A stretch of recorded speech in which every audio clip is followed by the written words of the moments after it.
Okay. And also here, we find it in Song of Solomon, chapter 5, verse 14, the New King James Version. Shulamite talking about the beauty of the man's body.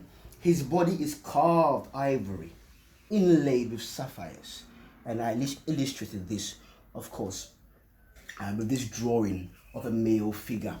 We come here too in Song of Solomon, chapter 1, verse 16. Shulamite talks about, behold, you are handsome, my beloved. Yes, pleasant. Also, our bed is green. See, she talks about the body, the handsome body of her lover. And then Solomon in return, also in Song of Solomon, chapter 7, verse 7, talks about the beauty of the woman. This stature of yours is like a palm tree, and your breasts like its clusters. And I've done this drawing portraying a woman with her body. In Song of Solomon, chapter 5, verse 2, we also hear beautiful poetry here. A dream. I sleep, but my heart is awake. It is the voice of my beloved. He knocks, saying, open for me, my sister, my love, my dove, my perfect one. For my head is covered with dew, my locks with the drops of the night. So I illustrated Shulamite lying down. My beloved spoke and said to me, rise up, my love, my fair one, and come away. Song of Solomon chapter 2, verse 10. Song of Solomon chapter 8, verse 10. New King James Version.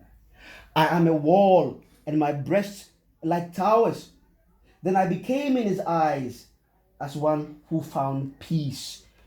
And this is the drawing that I mirrored from the language that I read. Song of Solomon chapter 1, verse 5. A very beautiful passage. I am dark but lovely, O daughters of Jerusalem, like the tents of Kedar, like the curtains of Solomon. Talking about the complexion of Shulamite, her darkness, dark and lovely. So it is not just a monotonous monologue whereby it is only the man that is obsessed with the woman's body. Shulamite also makes a move and talks about the body of the man as well, and describes Solomon here. In Song of Solomon, chapter 5, verse 14 and 16. His hands are rods of gold set with beryl. His body is carved ivory, inlaid with sapphires. His legs are pillars of marble set on bases of fine gold. His countenance is like Lebanon, excellent as the cedars. His mouth is most sweet. Yes, he is altogether lovely. This is my beloved, and this is my friend, O daughters of Jerusalem. And I try to depict this kind of scene with this model, with this pose as well. Song of Solomon, chapter 7, verse 11 and 12.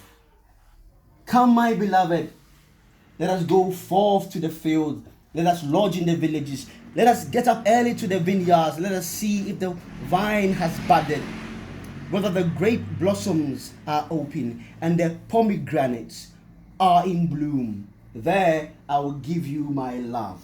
So the beautiful scene here created with the words of Solomon. And my last illustration before I end this introduction to the book, it says, Song of Solomon chapter 1 verse 4. Draw me away. Of course, there are more that follows. A beautiful sentence. Draw me away. Draw me away to where? Where are you going? Where do you want to go? Where do you want to go? Because love has captured you. You want to move with your lover. Song of Solomon chapter 1 verse 13. A bundle of myrrh is my beloved to me, that lies all night between my breasts. It's a beautiful scene of the beauty of the woman's breast as symbolized. So in all, we come to Song of Solomon, and it ends with an epilogue. An epilogue. I started with a prologue, and I will end with an epilogue, whereby I speak as if I were Solomon. If I were King Solomon, I would sketch out my love song, not too short and not too long, special for my miss, something like this. My pencil draws your contours, smooth without force. Have a glimpse and pause at the African woman, of course. Makes you want to give a round of applause. Line, shape, and form, beautiful colors, warm. The visual elements of design, the principles of contrast, balance, and rhythm as you recline in a diagonal line, sublime, divine. Let me end here and let me whet your appetite for a book such as this. Beautiful illustrations from the words of King Solomon, poetry that can be felt. Mirror of Song of Solomon.